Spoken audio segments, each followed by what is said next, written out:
Apothecary After Dark.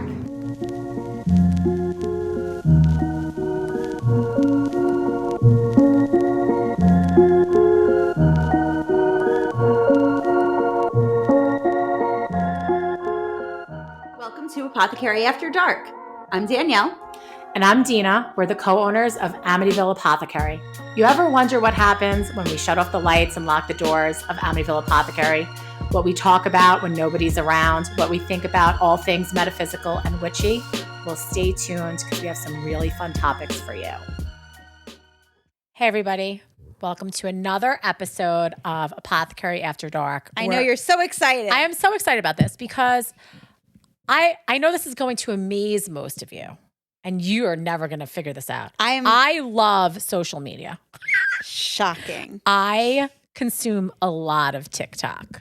Okay, just for the record, since we're starting off this way, I am going to say that you see me less on social media because she is the queen of social media. I love it. And I make her do all the things. I love watching TikToks. And what I really love is watching people in their spiritual practice. So I get served.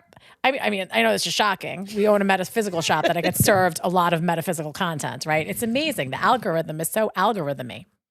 But yeah. I think what happens is that sometimes you get a little bit of spiritual FOMO, right? Because like sometimes people have like elaborate practices and like a lot of pomp and circumstance, a lot of performance aspects. Like it reminds me of our tarot practitioner and reader and witch on call on staff, Samantha, who is amazing, and a quick plug available for readings, both in person and virtual. She is amazing. But she lights so much stuff on fire. You guys, you have no idea. Like how many times have we walked in the store? There's a raging inferno going like, on the stovetop out of a cauldron, and she's like waving her hands over it, doing what she does. We're like, it's Tuesday. It's amazing. It's Tuesday. Just a regular Tuesday. We just have some fire marks on the wall, and the local fire department. We keep the extinguisher. It's fine. Close. No, we do. We do have all the safety devices necessary. But the point I want to make here, and what we're going to discuss today, is that your spiritual practice only needs look like your own. Yes. Okay? There's no right way or wrong way for a spiritual practice to look. Correct. However, there are a couple of boundaries and ways of being respectful within spiritual practice, right? Definitely. There are closed practices, and then there's regular everyday practices that everyone can incorporate. And then like a closed practice is years of training and attunements and whatever are specific to a culture. An initiative. An initiated. There you go. Group. An initiated. Yeah. Like I can't walk down the street to St. Martin of Tours Roman Catholic Church, grab Father Gordon's vestments and walk on and give a mass because I am not a priest. I think you would get asked to leave quickly. Immediately. Just like I couldn't attune somebody to Reiki like Danielle could. Because I took years of training and there was special initiation and lots of training and lots of practical application. And that is a closed practice. And like you're not even supposed to write any of the symbols down. It is. It's like you learn it from your mentor and it is a closed practice. Right. And if you're not part of that training and initiation, well, in order to learn it and to gain that insight and knowledge, you have to find a mentor and learn from them. Right. Yeah. And I think and first of all, the beautiful thing about many of these practices is that, and I made the joke about, walking down the street to St. Martin's and I had no disrespect to, organized religion and dogmatic religion. It wasn't me being disrespectful, but prior to Catholicism and prior to religion's bigger systems of religion that we know today, there were many smaller spiritual practices, many of those that we're trying to get back to, right? So paganism, modern day paganism, is said to be rooted in, ancient Celtic and Scottish, yeah. right, practices. Wicca said to be a derivative of that, although more modern. There's indigenous practices. Right, there are indigenous practices from all over the world, because there were practices that people, don't you love anthropology? That people would use to have meaning in their daily lives and to have a religion or spiritual practice before somebody said, "Oh, you are Catholic, you are Protestant, you are Methodist, you are Jewish," and like forget about sex and different types. There's so many that follow family line, but before all of that, there were these practices that we practiced regionally, and it was passed down. Usually word of mouth or from taught. teacher. Yeah, from teacher to student in a small closed environment. Right. And before, this is the second time that I'm going to bring up some people say you can't do anything with a history major, but I'm going to bring about the importance of the printing press, because before printing press and paper was expensive and books were expensive, it had to have an oral tradition, right? I think the Bible wasn't codified until the 3rd century or something like that, BCE. You know better than me. Common Era, 3rd century, maybe 300s. So, but think about that. It was all oral tradition. And that's so much, of what we're doing right now with this podcast, but it's so much of the tradition of learning from others and learning from our peers and learning by watching others do. But a lot of times in 2024, we're watching and we're learning on social media. Right. And it's heightened in popularity. All things metaphysical, especially in spirituality, are very heightened in popularity right now. So there is a natural increase in people who want to learn about it, which I love. The natural curiosity and the desire to learn and to grow and to get involved and to establish your own practice. I don't love how people who are brand new or who have recognition of their inherent natural born gifts think that they can just fast forward and repeat what they've learned, through watching 5 TikToks and say, well, I'm, I could do this now. I'm this seasoned, accomplished, etc., without having the actual training and credibility of that practice. Right. And I think also, I think there are certain practices that are a little bit more, I don't want to use the term sexy, but my practice, my witchy spiritual metaphysical practice is not sexy. It isn't. It's messy, work with what you have. You're kind of okay. So the difference between you and I, you're definitely chaotic. If I had to quantify it, I would say that Dina is like a chaos witch. Yeah, it's like a a tornado of just activity.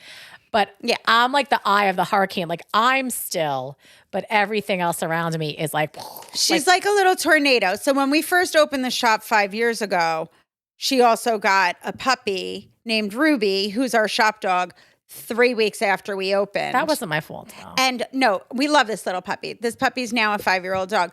And Ruby is such a beautiful angel. She would sit at my feet all day because Dina never sat still. Never sat still. She just, that's what How many she times does. did I walk back and forth behind you today? Today 1,000 she was a million maniac. times. Whereas I am much more methodical and structured, and I like foundational base and an operational flow. So we operate very differently. And I never even liked nor felt comfortable using the term witch as part of my practice. I definitely think I'm much more comfortable with it now, but even still today, I would say I'm more shamanistic or nature oriented. Until somebody pisses her off. Well, yeah, that's a whole different level of Dani. Until somebody goes, don't F around and find out. Then you don't mess with a witch. No problem. You mess with the bull, you'll get the horns. That's it. Just saying. So, But but the thing, like there are practices, like Damien Eccles is a high magician. We carry his books, and high magic, and the rituals of high magic are gorgeous and amazing. And I am so jealous of them because they look so badass and they're so powerful. But I also am not like gonna fool myself into believing that that's something that for right now, because we change for right now, for right this second where I'm sitting in 2024 as an old ass middle of Gen X, Gen Xer, I'm going to say not for me right now. Right? And that's okay. And that's okay. Yeah. It doesn't have to look like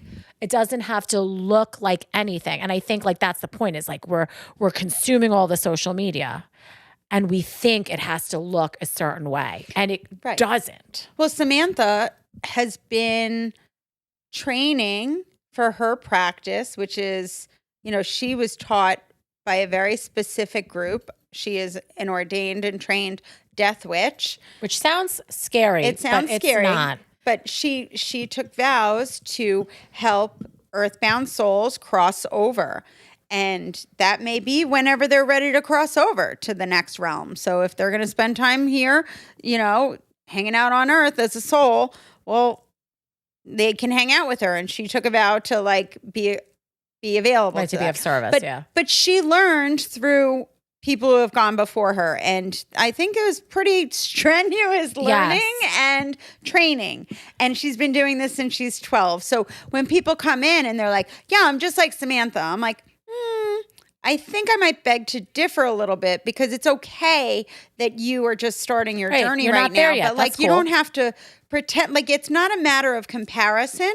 So when people who are newer to these types of topics, like, yes, we all have inherent gifts. We all have the potential to learn. But like, how serious are you going to be about your practice? Not everybody has to be steeped in like but like, you don't have to pretend that you are the what do you say, the paramount authority? The foremost authority of everything. Does anybody have the foremost authority of everything in their house? In their family? Foremost authority. Every family has one. Any topic, foremost authority. So it's that person who knows everything about all the things. And then if you say that you know something, they know it more. Yeah. And so listen, and let me break it to you. I'm going to break it to y'all real gentle. Okay. There's just stuff that you can't mess with. That you should not mess with. You just can't do it. If you're not trained, don't mess with it. Well, don't be messing with shit. I cursed. Don't be messing with stuff that you don't know how to undo, number one. Like, that's just like safety 101. Like, if you're, so like, that's number one. But number two, like, for me, magical practice, witchy stuff, metaphysics. I consider myself a witch, right? I connected to my background. Now, up until a handful of years ago, I thought that my background was 50% Italian and 50% German. That's what I thought I was. For like my whole 4+ decades of life, that's what I thought I was. In comes Ancestry.com, and it turns out that I'm actually like 44% Italian and like 35% Scottish. Woo, out of left field. And a little tiny bit of German and some other sprinklings of Caucasia, as my daughter would say. I love Maddie. Flavors of Caucasity. Little French, little Welsh, A little dabble. A little bit, little sprinklings. Yeah. But it's so interesting because, and you and I have talked about this. Looking back at the things in my life that I've been the most interested in, not just spiritual, not just metaphysical, but even just interest-wise, tell me why I was like so obsessed with Mary, Queen of Scots, and Queen Elizabeth's relationship. Yeah, I mean, it's very ironic how you've always been interested in that. And then you came to learn that it's your heritage. It's my heritage. And I think, and the reason why I want to bring this up is starting with who you are and where you come from is such a powerful place to begin in magical and witchy practice. Absolutely. Like my roots are in Celtic roots. Like my family is predominantly Irish, like probably over 85%. Yeah, you're probably more than that. You're probably like in the 90s. Well, yeah, because then I've got like the English and Scottish, and then I have a tiny portion in the Scandinavian at the lower, tiny little sprinkle. A little bit of the. So that's like the Viking side. Scheme. Yeah, I got some of that Viking too. That's the Viking side. But I always have gravitated towards the Celtic. So I mean, a lot of my practice and the goddesses that I've always resonated with come from that practice. Now I've also gravitated towards like indigenous, shamanistic, but I've also done past life regressions, and it's brought me down to that region. So maybe that's something coming through in my Akashic records. That's a whole different discussion. The Akashic records, definitely, we have to bring somebody on to have a conversation with us about the Akashic records, because that's a fascinating aspect of I can't actually even like wrap my mind around I could jam on it a little bit more, like from what I've learned during my Reiki training, but that's a whole different discussion. Yeah. So basically, for those of you listening, the Akashic records is basically like the equivalent of the Library of Congress. That's what I was thinking, Library of Congress. Totally, which is where I was going. This unlimited amount of information that catalogs every memory, every aspect of your life, of every soul from every lifetime. Right? That has been, will be. Time continuum. Or will be. Past, present, future, time continuum. Because time is linear. So it's in the heavens. It's unlimited. And that is the Akashic Records. So that is where our higher self taps into for this current lifetime, past lifetimes, future lifetimes, as well as our spirit guides imparting us with that intuitive knowledge. Yes. Hurts your brain. We can go really deep, but that's a different discussion. I mean, I have an Akashic Records in my brain. I mean, not really, but you've also, that's a trick that I use. I think of the Library of Congress when I can't remember something, and I visualize my brain being lined with like 1952 style steel gray file cabinets. You do have a very strong memory. And then I start opening file cabinets, and like I see like a little, like, what was that movie that was like the Disney Pixar movie with like the emotions, and they were like in the head? Oh my gosh. That's a good movie. You know what I'm talking about. Drop it in the comments. Yeah. That's how I feel like, and you know how like she's in like the brain center and there's like all the emotions, like that's me, like, but like looking through my 1952 file cabinets. And that's what I think like the Akashic records are, but like for everybody up somewhere where like all that is would keep their file cabinets, but maybe theirs wouldn't be like 1952 steel gray. No, there would definitely be more color, I think, in my Akashic record. But like, if yours are categorized that way. But you've been always like deeply connected to land and to nature and to revitalizing yourself in nature. And while sure you can make a case for that, like being, leading to a past life connection, I do still think it really very much so ties to your family and your heritage from Ireland, because the Druidry. And were they farmers? Were they sheep raisers or cattle people? Yeah. So like that being tied. Like tied to your... the pagan rituals are all steeply based there. Yeah, definitely. My people always were shopkeepers. And good. And it's so funny because growing up, you want to know what I always wanted to have as a kid? What? A cash register. I'm not surprised in the least. And we have actually access to 2 antique cash registers, one in the bookshop and one in our store. We have them. I love like that Fisher-Price cash register with like the plastic money. Yeah. Oh my God, I could probably play with that now, and I'm old as hell.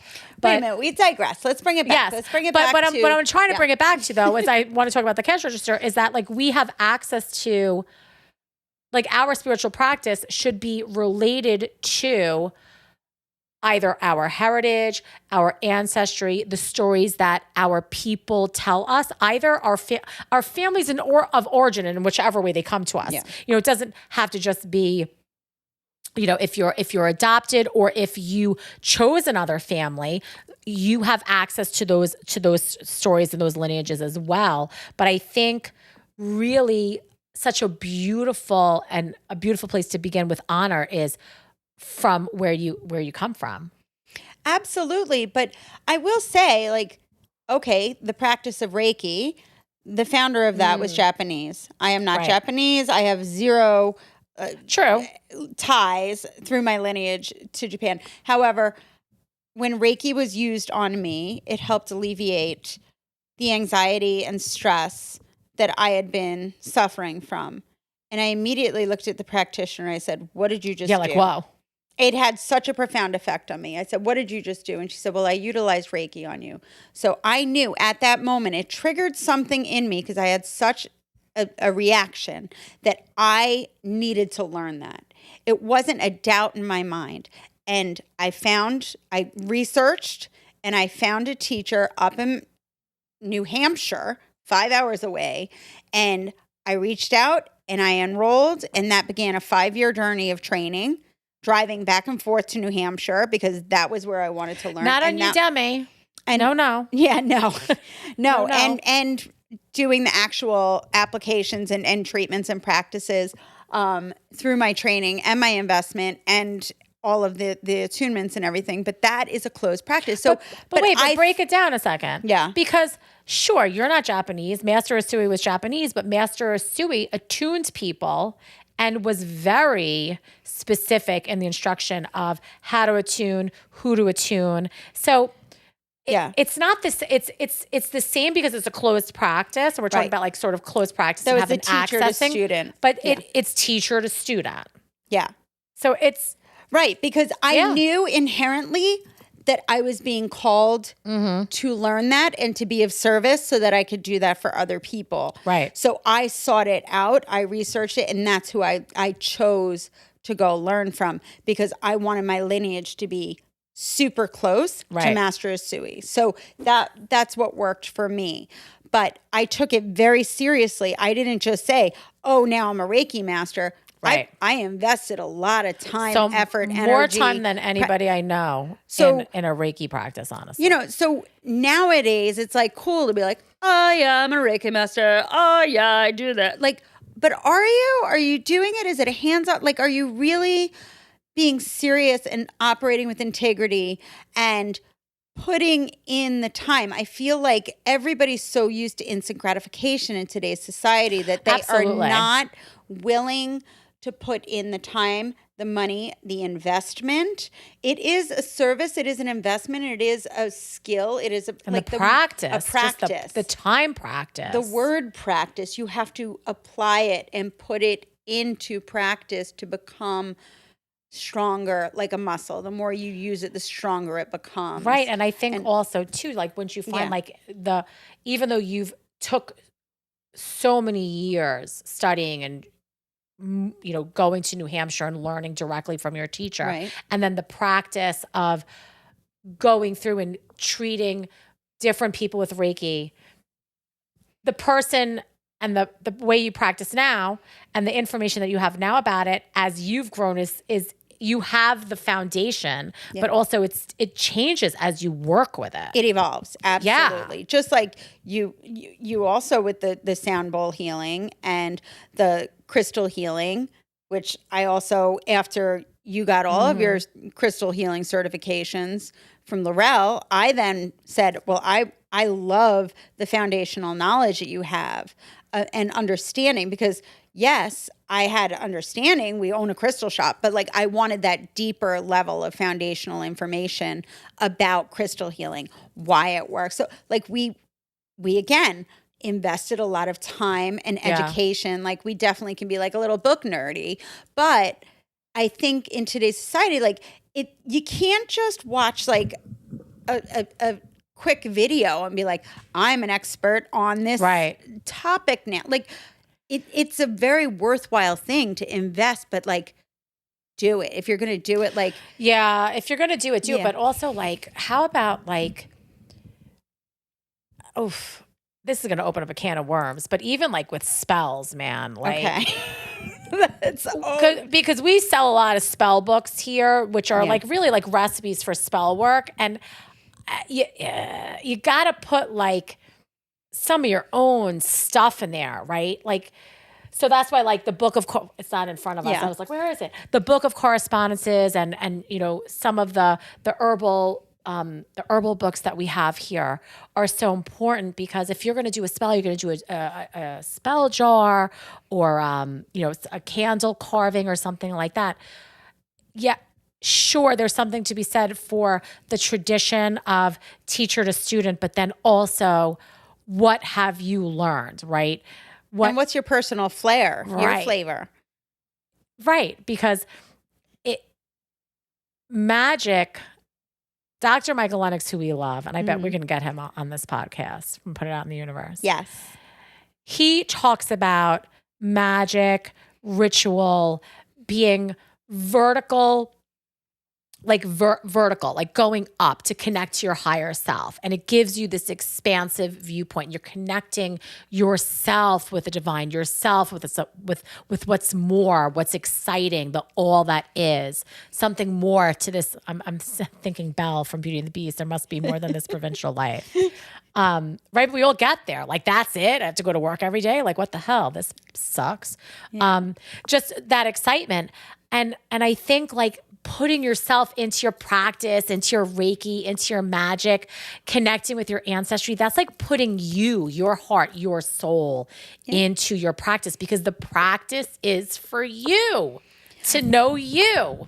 And it's only going to work if it's unique to you. Yeah. Because if I tried to do your type of magic, it would be chaos. She'd be like, what? And I could not hate do it. it. And I could not do it. It would not work for me. So like I do it my way, and it's a matter of a lot of trial and error. Yeah. But also respecting where those practices come from. Like I'm not going to just grab something that I don't know anything about. And like I'll do it to learn and to play and to practice and to have that curiosity, but I will never grab something and pretend to be an expert. Yeah.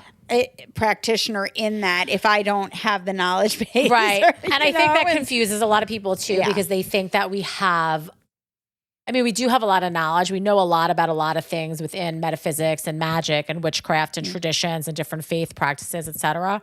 And we carry a lot of books and material here. And the reason why we have such a wide variety is because we want to be as accessible as possible to as many people. So we do sell things in our shop that we don't work with because it's just not in our practice. Doesn't mean it's bad. Doesn't mean it doesn't have value. Right. Just means it's not in our practice.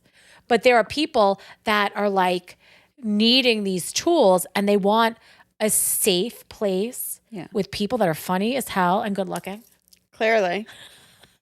Right? But no, seriously, like, yeah.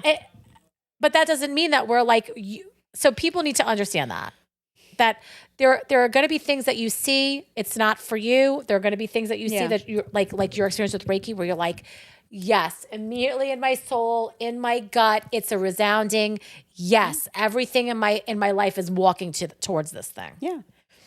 And then there are going to be things where you're like, that looks cool and I want in on that too. No. I think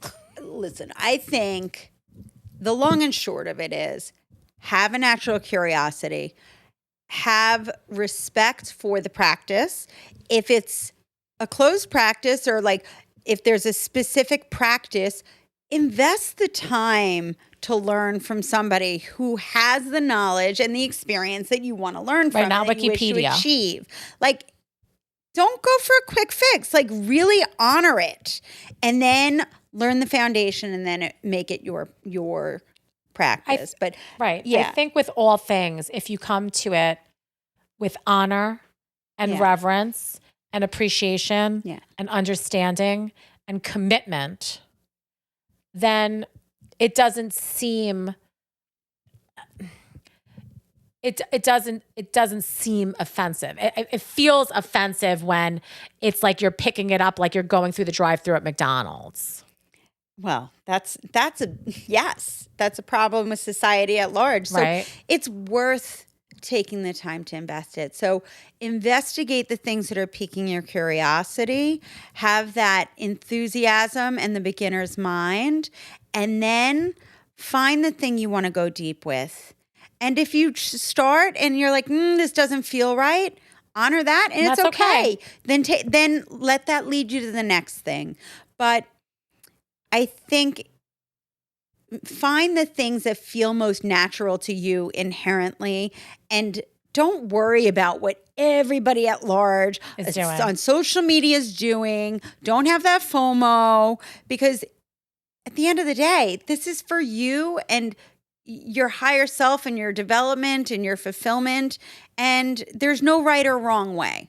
Absolutely. So, yeah. But this is actually the perfect time for us to ask you, like, what do you have spiritual FOMO about? Like, what practices you're like, that's something, I'm afraid to ask about. That's something that I'm curious about. We want to hear from you, and we want to know, like, what spiritual practices might be intriguing to you, but you don't feel like, you should or you shouldn't. We're here. We're here for you Don't to answer your back. questions. Yeah, let us know. We want to know. That'll be a fun conversation to follow up on. So absolutely.